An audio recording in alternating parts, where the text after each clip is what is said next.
Hello mga kasari! Welcome back to my YouTube channel. So for today's video, magsasari-sari store update po tayo.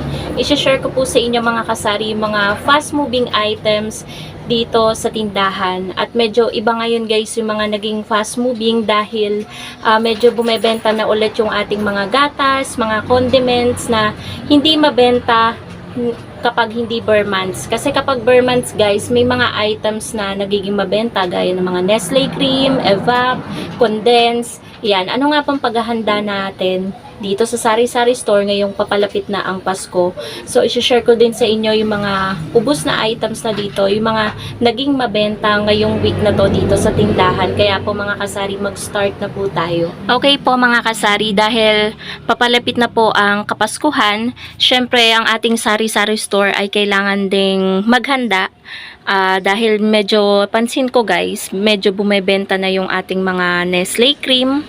Actually, ubos yung ating Nestle cream ngayon at nag-order tayo niyan kahapon kay Pure Gold nung dumating si Sir Marcel.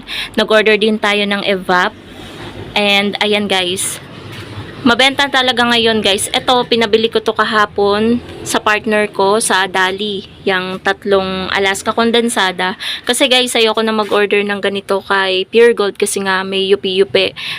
Na-vlog ko kasi yon guys, diba yung dalawa, yupi. Tapos na ano pa ng mabait. Kaya ayun, nalugi tayo sa Alaska kondensada. Kaya kay Dali ko na lang binili para sure na hindi siya yupi. So, ayun po, sa paghahanda sa tindahan guys, syempre kapag kapaskuhan or malapit na ang Pasko, dyan bumebenta yung mga keso, Evap, condense, Nestle cream, at kung ano-ano pa, mga fruit cocktail. So, kailangan na nating maghanda. Kaya guys, naisip ko, yung naipon kong points sa Pure Gold, siguro mga ano pa lang yun mga 300 plus pa lang. So, bago siguro mga first week ng December, ipapamili ko siya ng kahit konti lang na maliliit na fruit cocktail. Kasi dito naman mga kasari dito sa aming lugar ay hindi masyadong mabenta yung mga ganyang kasi sanay yung mga tao dito na talagang nag-grocery sila kapag papalapit ang Pasko at Bagong Taon. Kapag may nakalimutan lang sila, dun lang sila tumatakbo sa mga tindahan para bumili ng mga items na yon. Pero tayo syempre kailangan pa din nating handa kasi sayang din ang benta. So nag-iisip ako na bumili ng mga, nag-order na din ako ng mga Mr. Gulaman, ganyan. Baka kasi may mag-gelatin, ganyan. Tapos siguro mga first week ng December na ako mamimili ng iba pa. Siguro mga Graham crackers, ayan, marami naghahanap niyan, fruit cocktail, and Nestle cream, dinagdagan ko na ang order ko, so sana may ma-deliver sa akin bukas. Ngayon guys is Saturday, hindi ko ina-expect na dadating ngayon ang ating delivery, pero minsan guys ako ay nabibigla dahil Saturday ay nade-deliver siya. Sanay na kasi ako ng Sunday nade-deliver yung order natin kay Pure Gold. So ayun guys, mag-share ako sa inyo. Sobrang mabenta po ng ating mga condiments. Halata naman po, 'di ba? Ubos na yung mga 350 ml natin na patis, toyo at suka. And then crispy fry. Ito, kahapon pinabili ko sa partner ko, yung Tasty Boy. Kaya yan, may mga awang-awang na ganyan. Ang nakalagay kasi dyan is crispy fry. Pero wala na tayo ni isa. Kaya makikita nyo, wala na talaga akong mailagay dyan. Baka bakante na talaga. Cup noodles, sobrang mabenta din ngayon guys ng mga cup noodles. Ang nare-request pa ng customer dahil lately hindi ako nakakabili ng mga spicy. Ayan, nag-order din tayo nyan. Kung ano yung request ni customer, yun yung pagbibigyan natin at yun yung o-orderin natin. Sa mga delata, ang bumebenta po ay mga Century, mga flakes in oil. Yung mga apritada ngayon ay hindi masyadong mabenta. At may nag-request din guys sa akin ng Bicol Express na tuna. So, nag-order din tayo nyan kay Pure Gold. So, ayun, kung ano yung request, yun yung bibilhin natin. At yun guys, yung magandang strategy.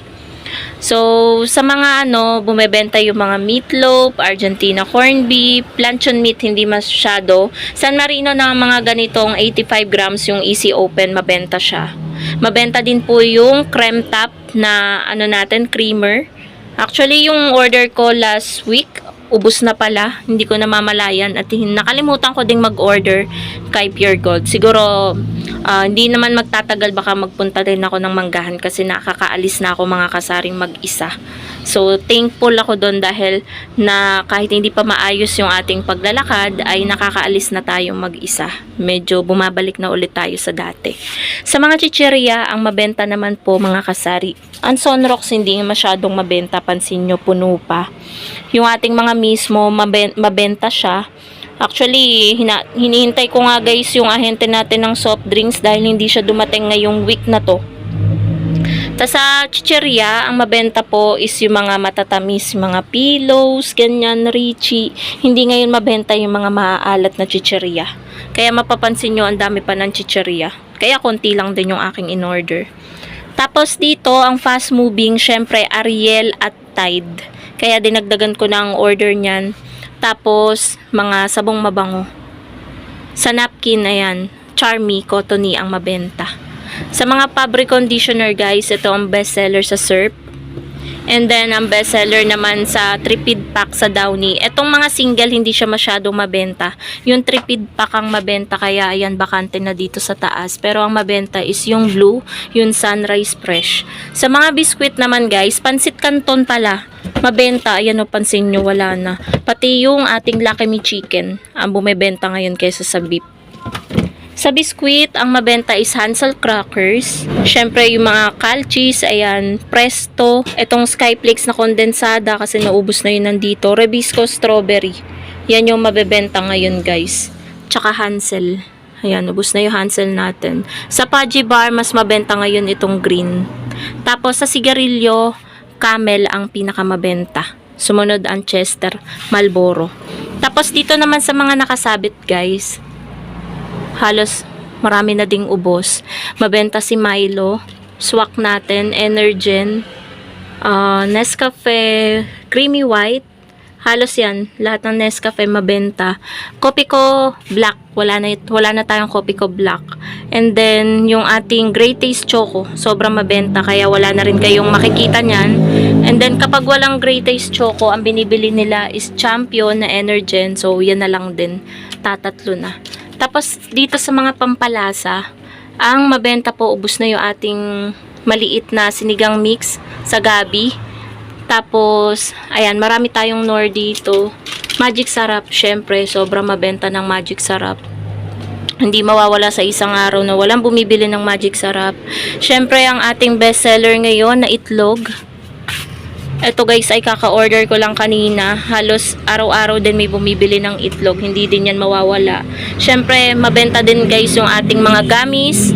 Na halos kapag may bumibili sa akin, kapag paubos na, pinapapakyaw ko na. Pinapakyaw naman nila, binibigay ko na yung lalagyanan, kaya kukunti na lang. Dati kasi ganyan yung kataas. So, pinapamigay ko din guys yung tab, kasi kapag bumili naman ako ng isang tab, ay kasama na syempre yung lalagyanan.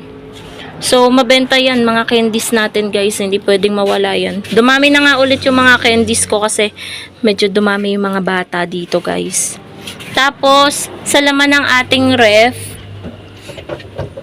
Kasalo mabenta. Tsaka mga mismo, Cobra, Sting, Minute Maid.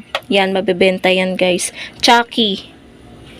And then, syempre sa alak, ang mabenta is Red Horse na 500 ml. Tsaka Gin Bilog.